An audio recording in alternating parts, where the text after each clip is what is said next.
Hello, and welcome to today's webinar, hosted by Rails to Trails Conservancy's Trail Expert Network. My name is Yvonne Mwangi, and I'm the Trail Resources and Planning Manager here at Rails to Trails Conservancy. Today's webinar topic is Trail Networks and Housing Stability, Exploring the Evidence Base. And it's the first in our three-part Trail Network series, exploring the relationship between networks, property values, and affordable housing.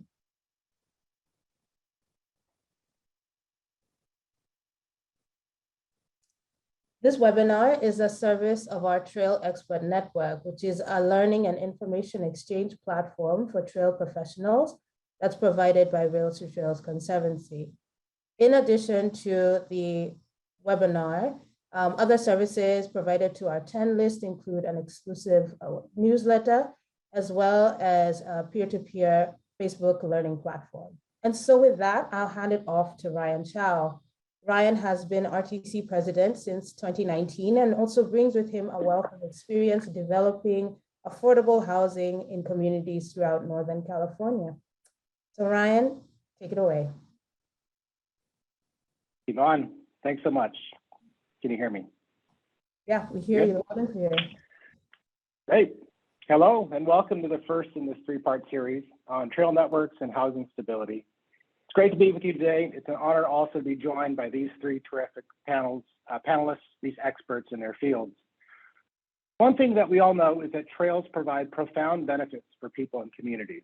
We all know this. They provide accessible ways for people to get outdoors to maintain their health and wellness, and safe ways for people to walk and bike where they need to go.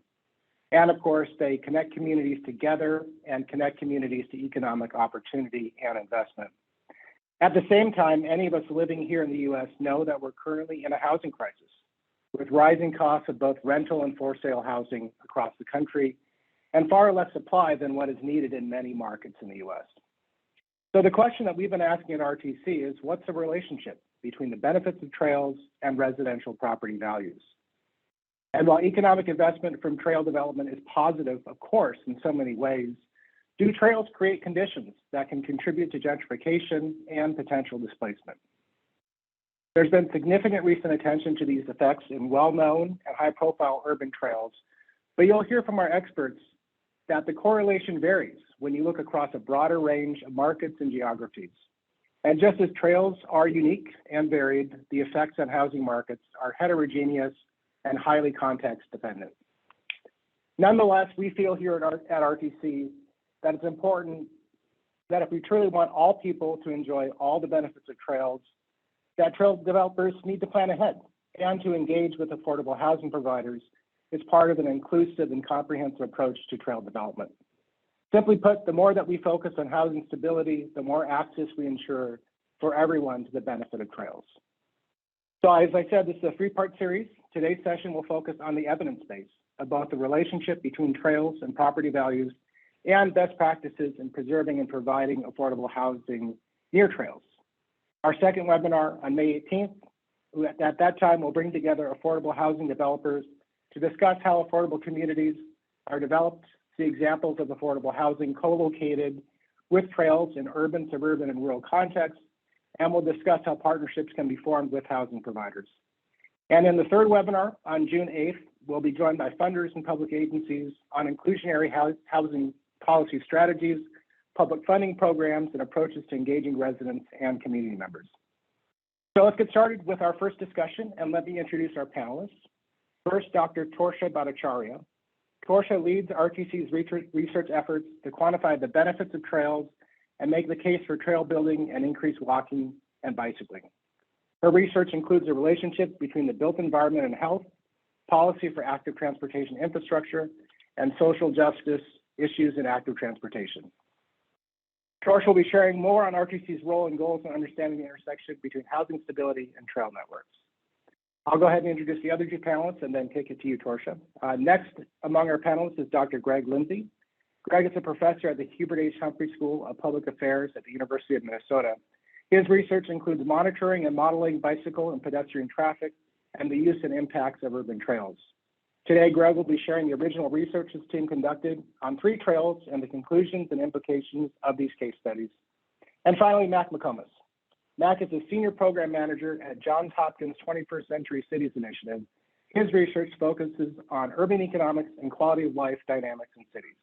He's a co-author with Matthew Kahn of Unlocking the Potential of Post-Industrial Cities.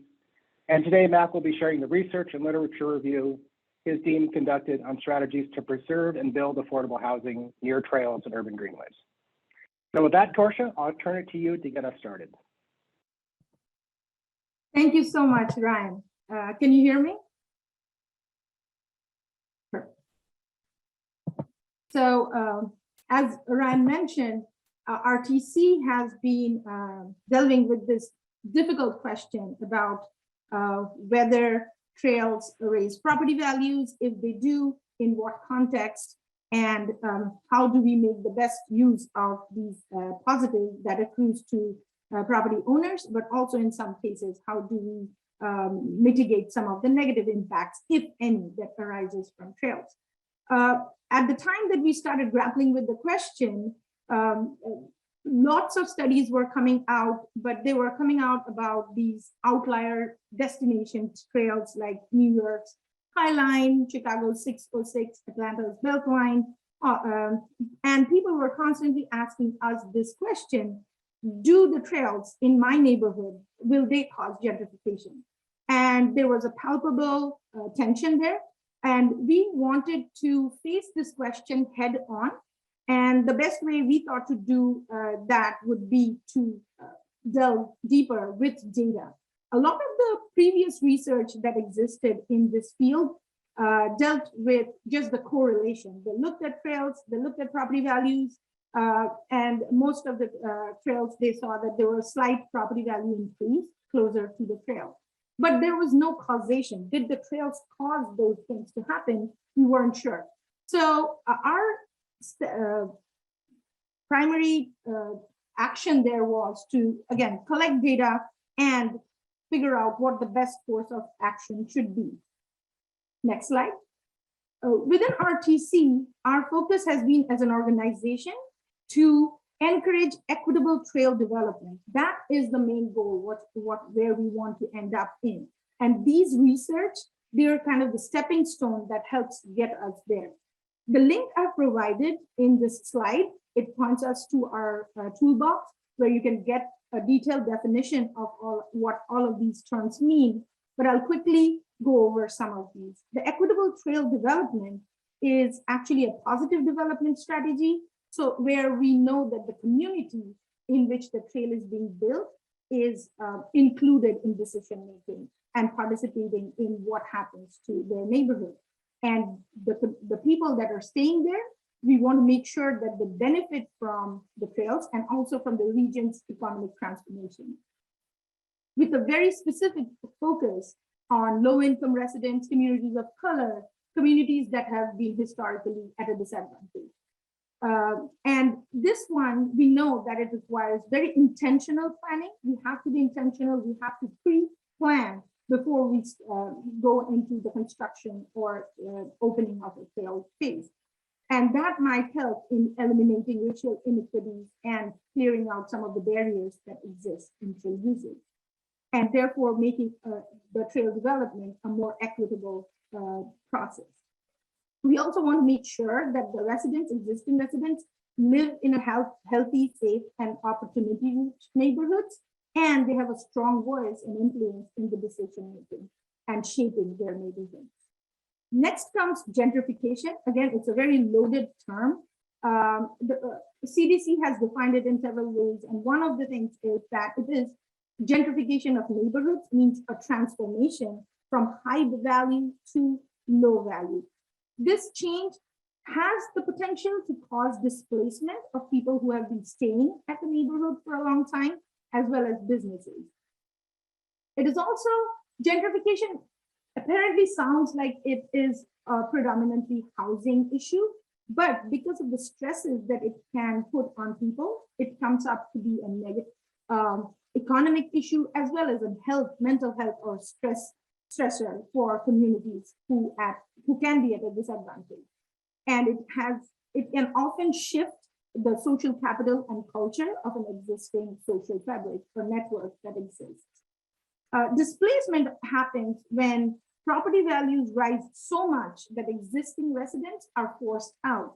And this happens a lot when we are talking about renters. For owners, they tend to accrue wealth, and that tends to be one of the positive things of higher property values.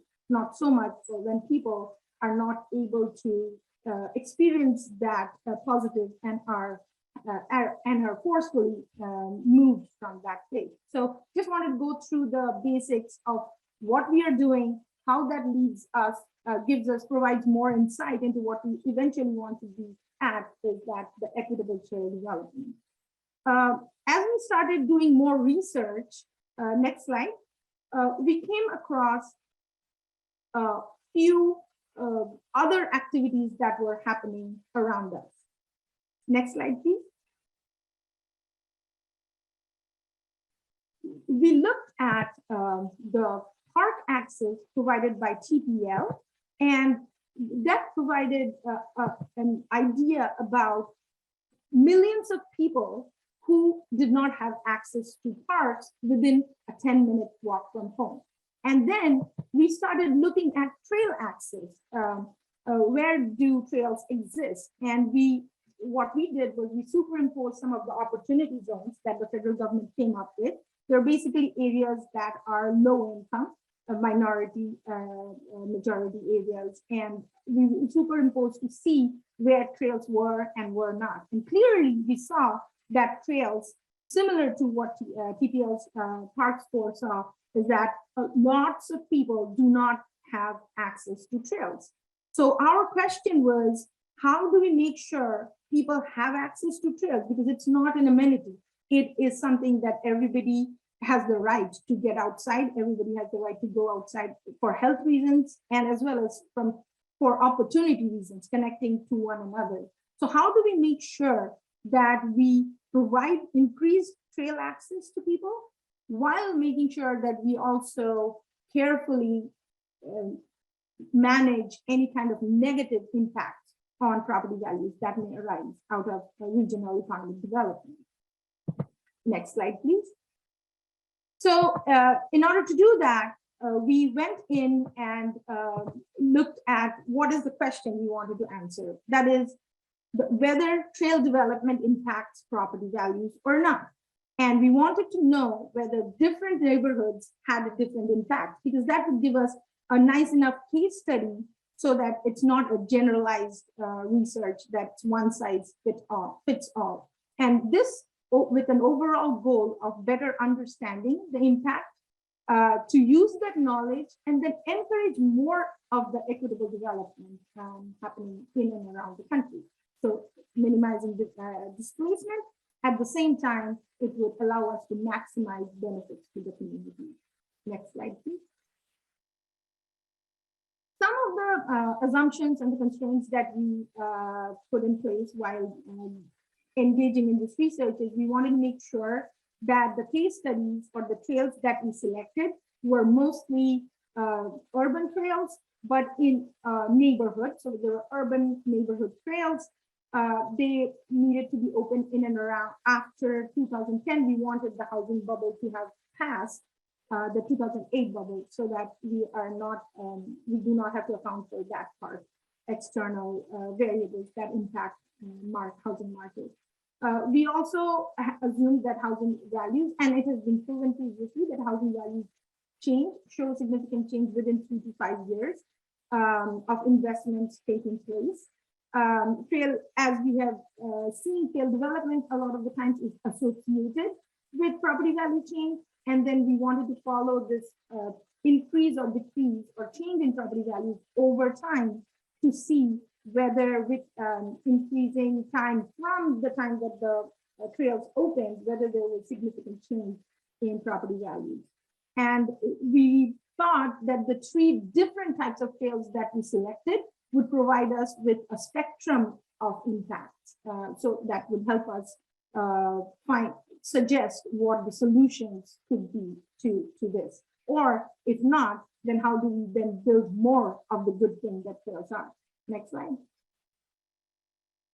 For the site selection, we decided to go with 3 case studies.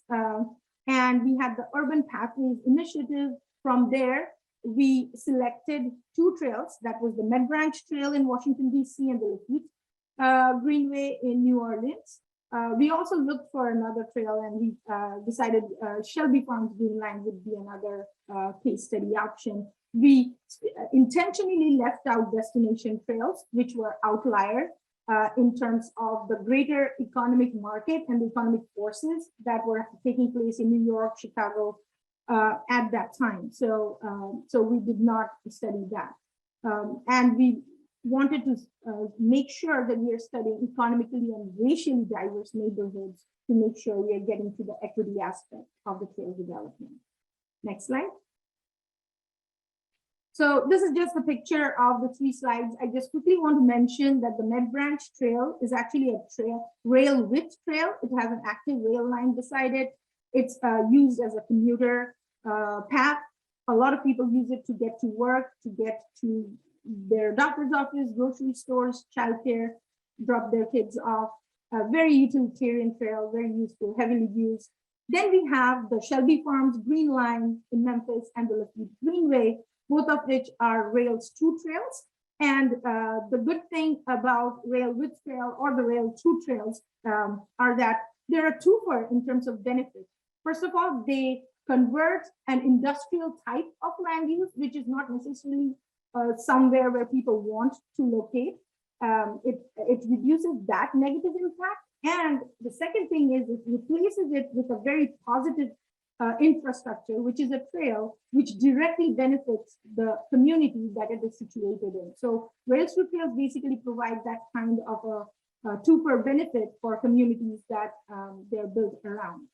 So given that this was our case study selection, we wanted to see what was going to happen when we looked at when trails open to the property values around it.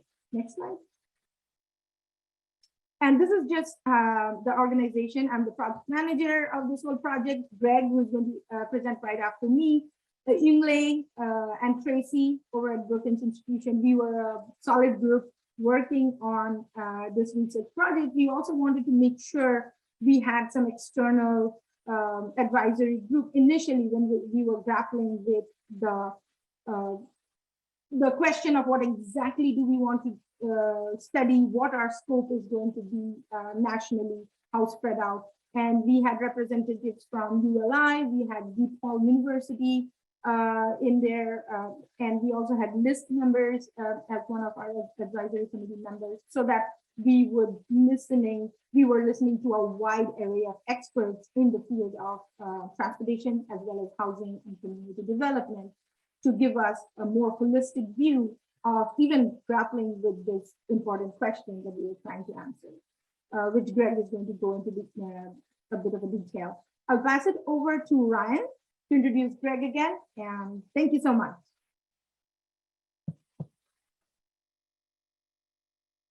Dorsha, thank you. That was, I think, a really important overview of the research, why we did it, but also how complex this issue is and the importance of equity and being mindful of all the different factors related to trail development. So I'll turn it to Professor Greg Lindsey, and he will share now the research and the results of the analysis of these 3 trails and what conclusions and implications we can draw from the case studies. Greg. Thank you. Thank you, Ryan. It's my pleasure to be here. May we have the slides, please?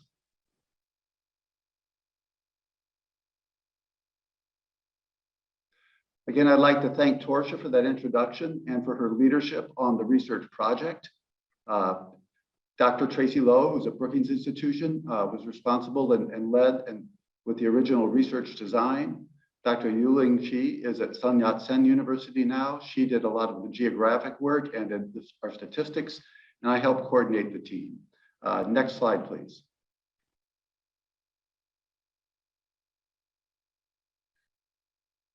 We're going to talk about neighborhood change and gentrification near 3 urban trails. Dorsha's introduced those to you. Our general question that we're interested in is, what are the effects of urban trails on nearby property value? And the perspective that I want to share with you, and I want to show you why we have this perspective, is that trails and contexts are diverse, they're heterogeneous, that the effects on property values are context dependent. They may be highly localized, they may be large or small, but they are going to be context dependent. We're going to show research that indicates some gentrification occurs, but it's not universal all along trails after at least a 3-year period. That's one of the limitations of our work. We're looking at work at the end of a 3-year period. We want to track it for longer periods of time, and we will. And then I want to argue is that additional study is warranted because it helps us provide the evidence base that we need to make sure that the investments we make in facilities like trails are responsive to the neighborhoods that in which they're built. Next slide. So I'd like to provide a longer term context for this, this broad question. What are the effects of urban trails on nearby property values? And historically, before the turn of the century, the concern was that trails would negatively affect property values. And that was in response to the NIMBY phenomenon that prompted opposition to many trails being built in urban areas. So the question that people on the ground were concerned about, do urban trails reduce nearby property values? I was asked that question by the head of Greenways in Indianapolis in 1995, and that led to one of the studies that I'll mention in a few moments. In any case, 2 researchers, Crompton and Nichols, in 2019, they summarized every research paper they could find that looked at the relationship between property values and urban trails. And their conclusion was this, that proximity to trails, typically within a half mile, is associated with a 3 to 5% premium in property values. Many of these studies were, as Torcia mentioned, correlations. They didn't necessarily show causation, but they showed association with modest increases in property values. Crompton and Nichols also pointed out, and there's been a number of papers in the peer-reviewed literature on this, that high-profile trails, the High Line in New York City, the Bloomingdale 606 in Chicago, trails that cost tens of millions of dollars are demonstration projects designed to completely renovate or completely provide new infrastructure in neighborhoods, have been associated with gentrification. And such the conversation, the policy conversation often turned into the issues of green gentrification and whether or not facilities like trails are going to price the people they were meant to serve out of the neighborhoods where they're located. This comes in the field of environmental justice. You see a lot of these publications, and research is ongoing in this area. And so this study is part of this newer ongoing stream to try to suss out the different conditions in which gentrification occurs. Next slide, please. So the context in the research design is that what's the potential for green gentrification and displacement. We're going to use to get at this issue of causality, a case control pre-post design. In other words, what we're going to look at for 3 different cases, we're going to look at a treatment group. We're going to use census blocks, those that are adjacent to new trails. We're going to look at a control group. We're going to look at census block groups that ring or around the treatment group. And we're going to look at their indicators of gentrification before the trail, at the time the trail opened, and then 3 years afterwards. As Torcia introduced, our cases are the Metropolitan Branch Trail, the Shelby Farms Green Line, and the Lafitte Greenway in New Orleans, Louisiana. Next slide, please. I want to first share with you the definition of gentrifiable and our definition of gentrification and talk about displacement. Torcia's introduced these concepts. We measure gentrifiability, in other words, the potential to be gentrified in this study as whether or not for a census block group, the median household income and the median home values are below the citywide median. In other words, we're going to say that the presumption is that if a census block group is in the lower half of the distribution, and those two measures, household income and home value, there's potential to be gentrified, for people to be displaced, or for income to rise, and that brings with it the potential for displacement. Gentrification, we're going to measure as changing from the pre-period to the post-period, from gentrifiable to gentrified or non-gentrifiable, in other words, in the upper half of the distributions. And for displacement, we're going to look at, we don't address displacement. That involves work that was beyond the scope of this study and tracking, for example, individual households that are forced to move over time. We can get general aggregate indicators, for example, changes in racial composition of a neighborhood, but they don't tell us exactly about the families that were there necessarily in intent. So that's we don't address displacement. That's work that remains to be done. Next slide, please. This is what it looks like. I'm going to focus today, because of time, on changes in the treatment group, those census block groups adjacent to the trails that were gentrifiable, and track those and see how many of those became gentrified or non-gentrifiable over the 3-year period. We'll compare that to the control group. We have a longer paper that's in a journal called Findings you can look at if you're interested, or I can provide it to you, as can Torsha. Next slide, please. I'm going to show you 3 maps, the Metropolitan Branch and the other 2 trails. And first, I'm going to orient you.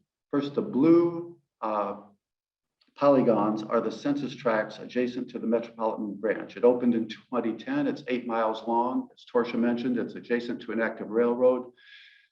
It's what I think is important, and this is true of each of the trails. They were built through both gentrifiable and non-gentrifiable neighborhoods. If you think about an 8-mile transect through an urban area, you're going to have to go through a lot of neighborhoods that are diverse. And in this case, you can see, for example, the green dots on the census block groups are those that were gentrifiable or non-gentrifiable pre-post. The red and yellow or orange, depending on how well this color comes through, are those that were gentrifiable.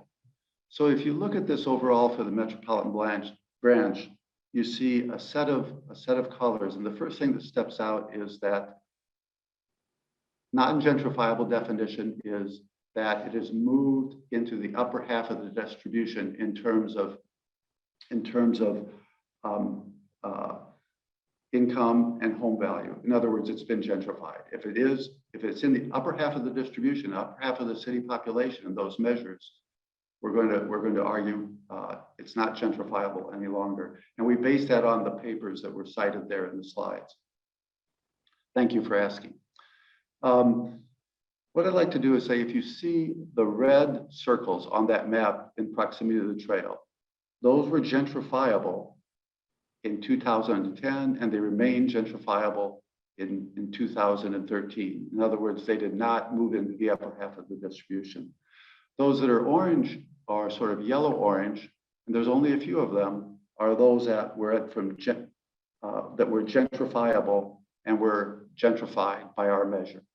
The green are those that were non-gentrifiable and did not change.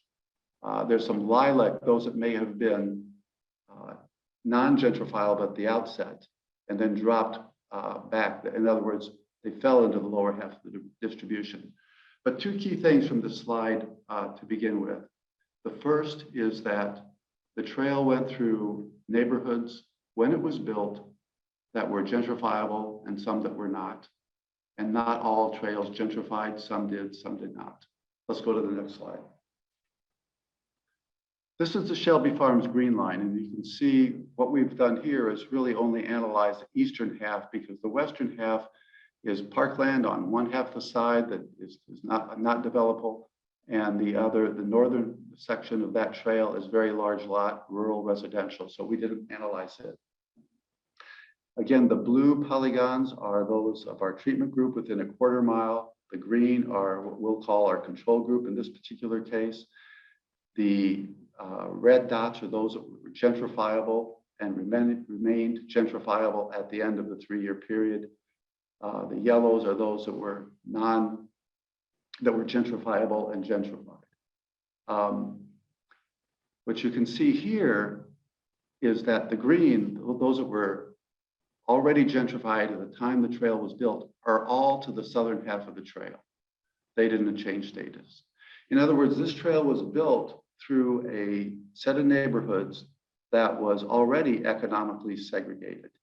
And what we've seen is additional gentrification on the north side, the poor half of the trail, but not complete. And more census block groups remain gentrifiable than not at the end of that 3-year period. Let's go to the third slide. In this particular case, this is the Lafitte Greenway. It's 2.7 miles, so it's shorter. It opened in 2015. It was more recent. These developed along a canal right-of-way. And this one, when you look at it, it opened at a time when most of the housing along it, the income level of the people who live there and the home values were classified as non-gentrifiable.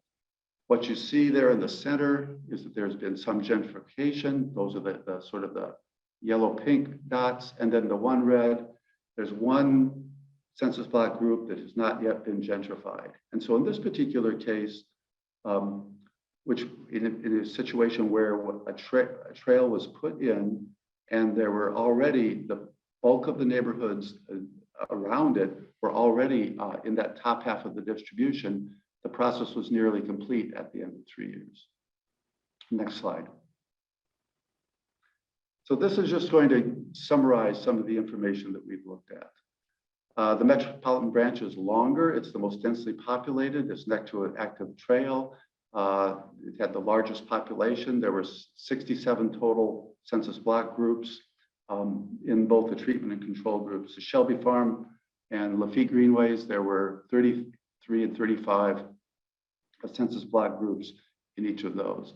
If we look at the treatment groups, which I want to focus on in interest of time, so Mac has some time to share with you, we see that along the metropolitan branch, 4 of 14 gentrifiable census block groups gentrified. Along the Shelby Farms Greenway, 1 of 4 did, and all of those along the Lafitte Greenway did. Total, there were 49 gentrifiable across the 3 cases. Census block groups in the treatment group, there were 49 and 19 of those gentrified. Next slide. So some observations and limitations. The trails, the urban contexts are heterogeneous. You see that one's near an active trail. There's a disamenity effect, and that's where the rates of gentrification were lowest. Each trail was built through both gentrifiable and already gentrified or non-gentrifiable neighborhoods. We saw evidence of gentrification in each case. In other words, neighborhoods that had been in the lower half of the distribution citywide with respect to household income and home values moved into the upper half. The rates varied across cases. Not all gentrifiable neighborhoods gentrified. So there's some caveats to this, as there are all with most research, and some next steps to be taken. Limitations are small samples. For example, we'd like to have more census groups. We haven't determined why, so we're doing some additional more sophisticated statistical analysis to try to explain causal factors. We're also going to look at longer periods of time. And as mentioned, we don't have measures of displacement, but I think the overall finding that rates of economic change in neighborhoods associated with trails are context dependent holds. Conclusions. Next slide, please. So I think that context and urban dynamics are important. I think it's risky to generalize about effects, but I think given evidence of gentrification, the priority that organizations like Rails to Trails are putting on affordable housing, the purpose of the seminar are appropriate and needed and warranted. We want to make sure that we continue to serve people who were located in place when the trails were built. And we'd like to look at longer new studies to see how well we do that. Thank you.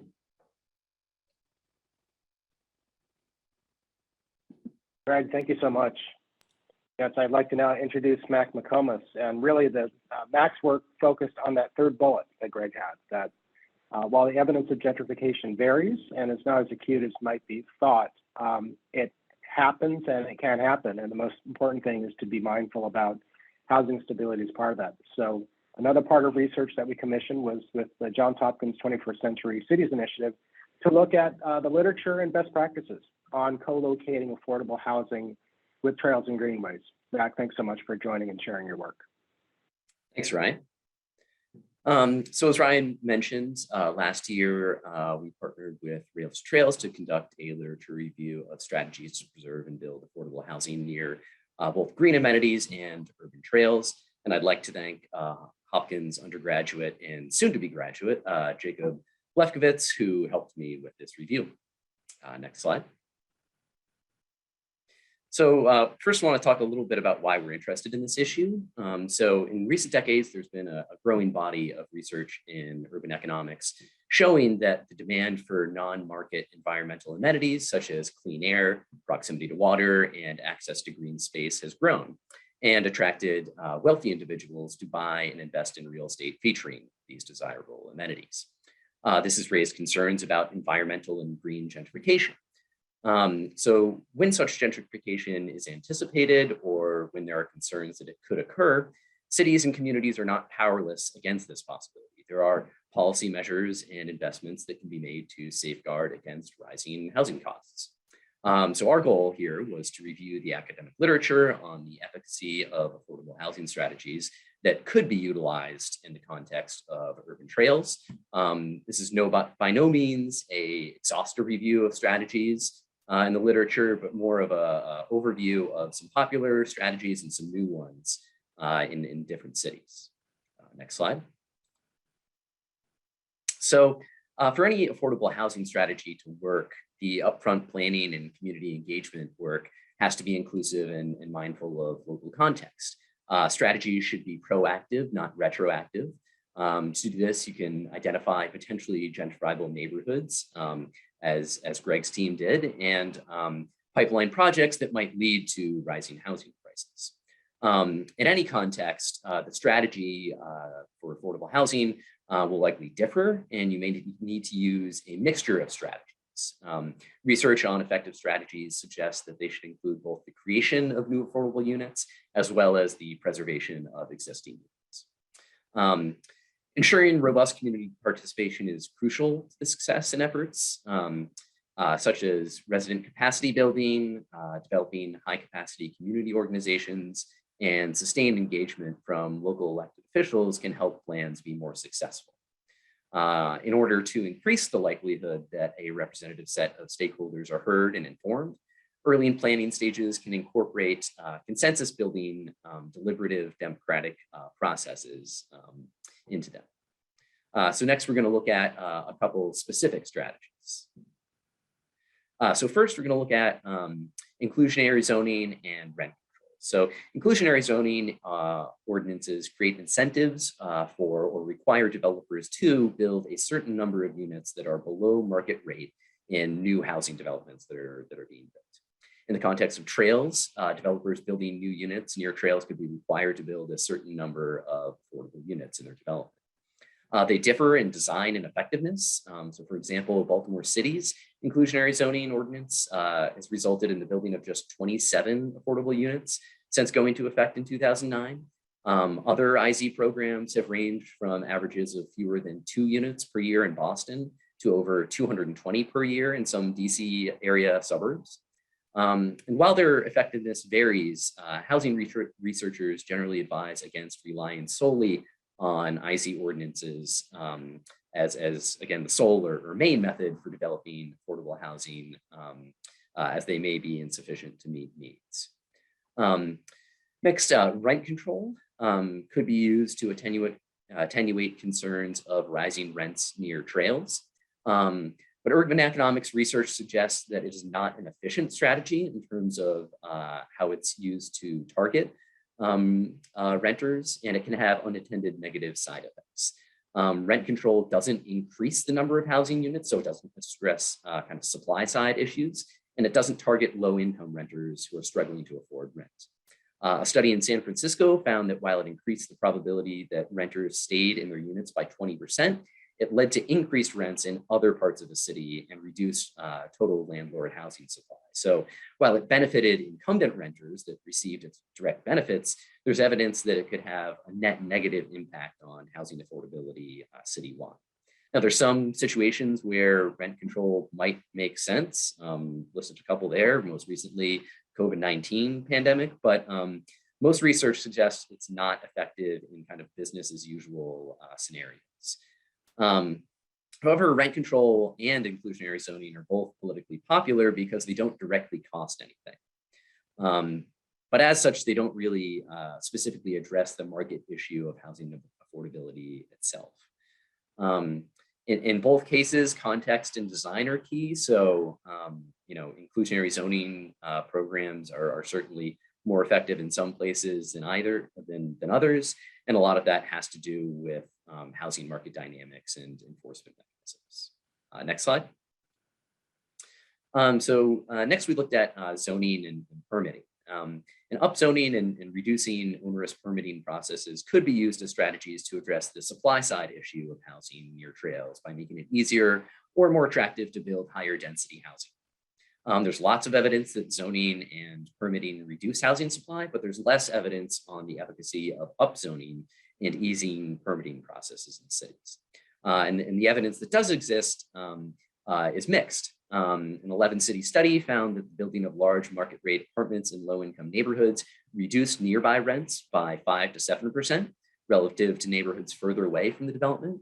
However, a study of upzoning in Chicago found that it increased land prices and did not lead to the construction of more units.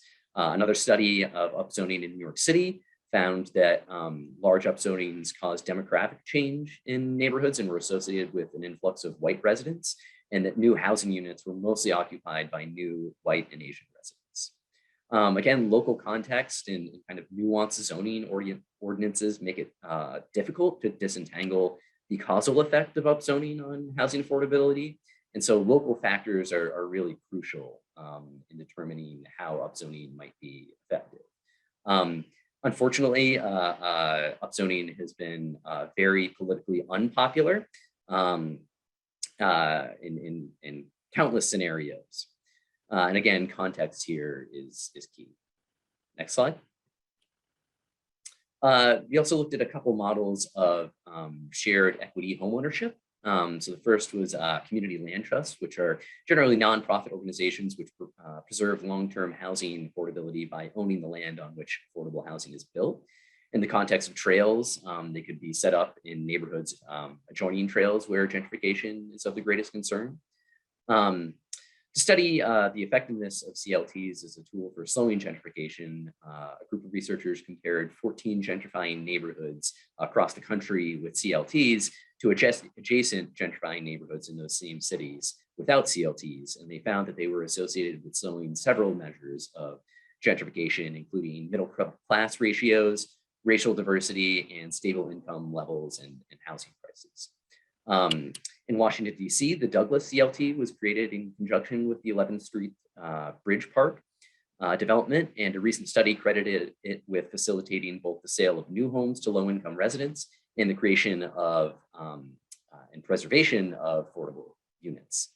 CLTs are a relatively new model, so more research is certainly needed on their causal impact, but they do seem to be politically popular among residents. We also looked at limited equity cooperatives, where residents have the opportunity to own shares in a cooperative housing corporation and can sell their shares at affordable prices with modest returns. Again, in the context of trails, these could be organized near where trails are going to be built. Research on them in New York City and California suggests that they're very popular models for residents and that they provide high quality housing units with long tenures and the potential to improve quality of life for low-income families. In a study of 7 shared equity programs in the US, researchers found evidence that the models are cost-effective strategies to preserve affordable housing and help low-income residents build wealth.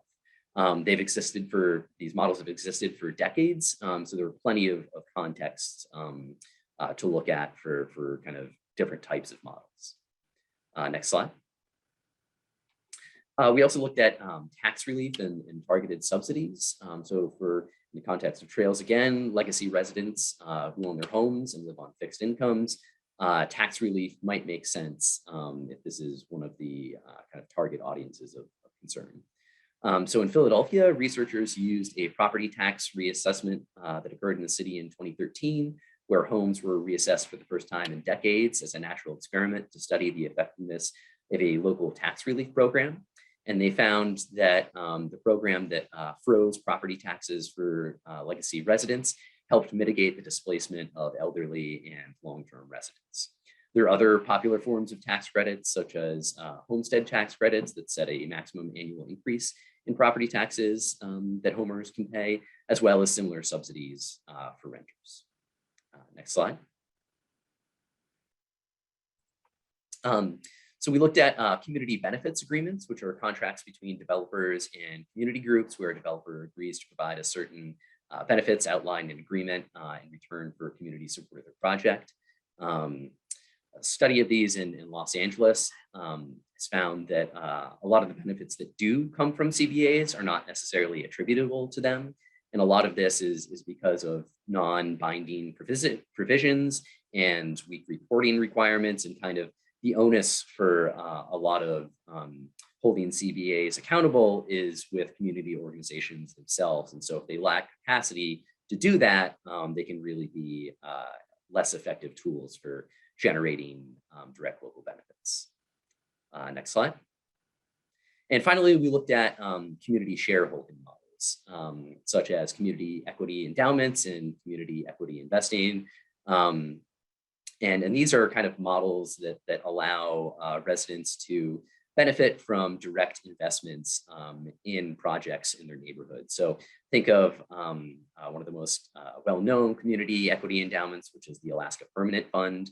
And so this kind of gives residents a direct stake in the well-being and economic growth of their neighborhood or kind of region. These models are relatively new on them, and research is kind of sparse. So, you know, I think more research is definitely needed to show their efficacy. And yeah, that was the last one we looked at. So thank you. Yeah, thank you so much. That video comes back on. So we covered a lot, quite a lot there. And I just want to know that this is, again, the first in a three-part series. And many of the things that Mac described will now go into more detail in these upcoming seminars. And the webinar 2 will have a conversation with 3 developers, very different parts of the country: suburban, San Francisco Bay Area, rural Texas, Philadelphia, on different ways that they've integrated affordable housing with trails. Webinar 3 will be with groups that have implemented many of the things Mac described on the policy and human services side. So you'll see links for those 2. We'd love for you to join to go deeper in those areas. Also, the chat is just filled with all kinds of links. So look at that. That references many of the deeper pieces on research, as well as the landing page that Rails to Trails has created with many of these resources. Next slide. And of course, we'd love to hear from you. Examples of relevant trail networks in your experience, and of course, just questions you have to the extent we can't cover them now. Next slide. So we're going to get right to questions with the time that we have left. We have quite a few that are really good. So I'm just going to go ahead and go into what we heard from folks. So let's see, first question here. And I'm just going to read these out and then open for any 3 panelists to dive in. But one is, question from the audience: how a study like this would look over an entire city, thinking about places like Portland, Oregon, Madison, Wisconsin, or Minneapolis, any place with an extensive trail network that traverses both gentrifiable and non-gentrifiable neighborhoods. How do they think the findings would translate at scale across a whole city and a whole trail network?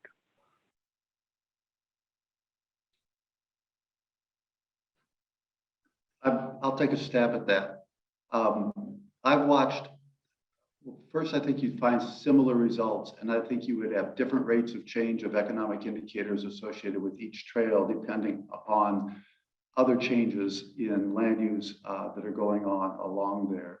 And I base that partly on the experience of my work in the city of Indianapolis, where there was a significant effort to build and develop a greenway trail network.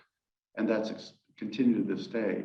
And what we saw over the first 25 years of that was synergistic growth between other capital investments and the trails.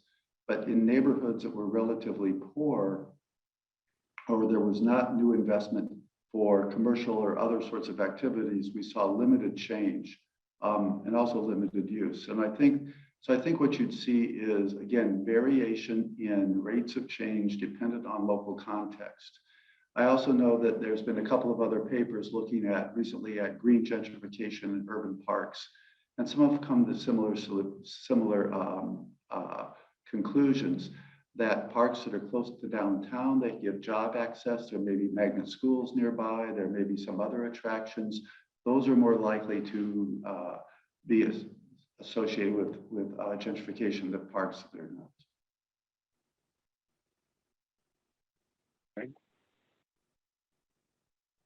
Sure, Mac, if you don't have anything to add, I'll go to another question. Yeah, nothing to add. Great. All right, another one, and Mac, I might turn first to you on this. Another question gets at the benefits and risks that trails may introduce to communities with limited resources. For example, access to green spaces and recreation is essential, yet these amenities create increased economic value for homeowners. How do we balance the opportunity and the challenge so that you can improve public access to recreation with limited adverse impact on housing values that make it harder to afford to live? It feels like a catch-22, and it would be great to find strategies for managing the tension. Mac, what do you think there? Yeah, so I think a lot of it has to do with what I spoke about in my first slide, which was kind of addressing a lot of these concerns up front and kind of centering existing residents' voices and concerns early on in the planning process, and going through some of the more promising models of doing this, which are kind of these consensus building deliberative democratic processes where you get to hear all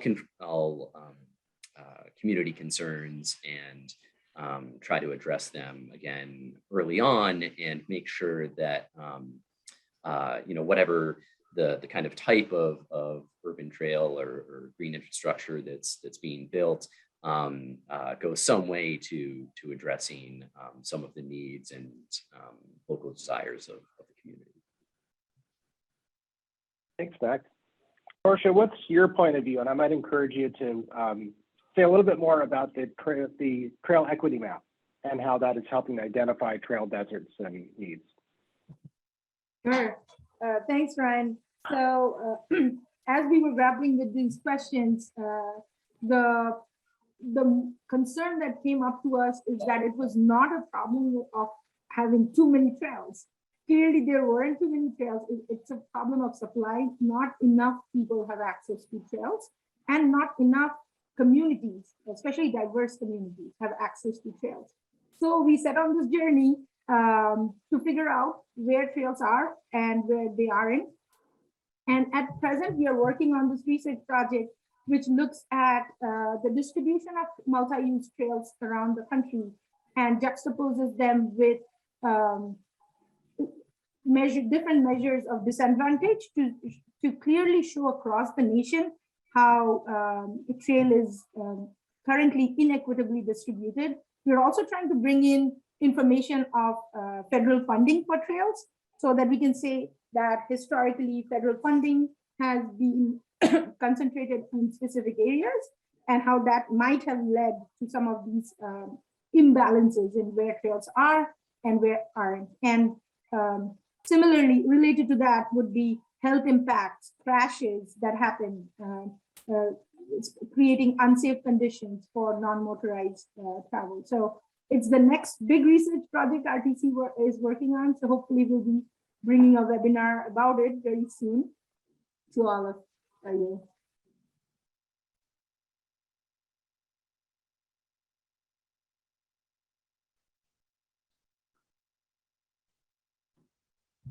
Ryan, cannot hear you. Oh, sorry, can you hear me? Yep. Right, so I was reading a question and an interesting one about rural communities, and I'll put this for anyone to respond. Do the researchers have any insights about the affordable housing strategies that might be best studied, most widely applied, or most effective in rural areas? So I can address that first. So in the research that I was looking at, limited equity cooperatives, housing cooperatives, were the most present strategy that I saw being used in rural areas. And I think they're particularly attractive because they, a lot of them allow for different types of housing units, so single family and apartment buildings to be included in the cooperative. So there's certainly plenty of examples of those in rural communities.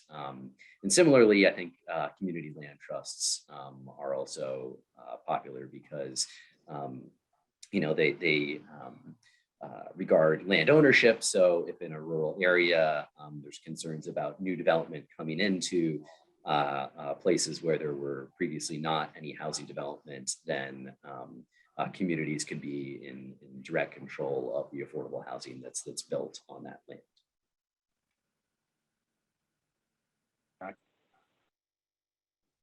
Torsia, any point of view on the rural context? The only thing I wanted to add to this is that we tend to imagine that trails are always urban and more people walk and bike on trails. But as one of our reports looked at, there were significant walking and biking taking place in rural areas. And as we have seen that rural economies have reinvented themselves as trail towns along gap trails. So I think it is a very concerted effort of working on the existing assets. All of these communities have assets that as outsiders, people might not recognize. So building on these assets, maintaining the character of these communities and making sure the trails serve the people first and foremost that they're around, and also maybe in some cases bring in external funding or external attention, external money that comes with that. So I think that's kind of a very sweet spot there for trail towns. But there's a lot of walking and biking happening in the suburban, in the peri-urban zones too. Torsia, thank you. So we have time for just one question, which I'll direct to Greg. Question is, how do the findings of the study support or not support perceptions of the impact of trails that might be held by residents and community organizations? And Greg, I think what this is getting at is the distinction between findings and perceptions. How would you respond to that? Well, I think in general, the way that I framed the question at the outset, how we move from a NIMBY perspective because of fears of adverse economic effects to concern about gentrification and equity effects, sort of frames that question. And I think both of those are dealt with where perceptions drive policy. And I think that there's two things we need to do. And I'll commend Rails to Trails with this. We need to build evidence, because I think the more we have evidence, then we can bound perceptions. I don't think we'll eliminate fears, but I think we can bound perceptions. And then I think the points that Mac has made with respect to concrete strategies that we can put in place, particularly in the case of gentrification, to like notions of value capture, where we can then provide affordable housing. So we put in place permanent solutions that will provide people access, are exactly what we need to do. So it's both evidence of real effects and evidence of positive solutions that I think can limit the nature of the political debate, but I don't think we'll ever eliminate it. Great, thanks, Greg. So we're at time. Greg, Torsia, Mac, thank you so much for joining us. Thank you to everyone who joined and participated in this webinar.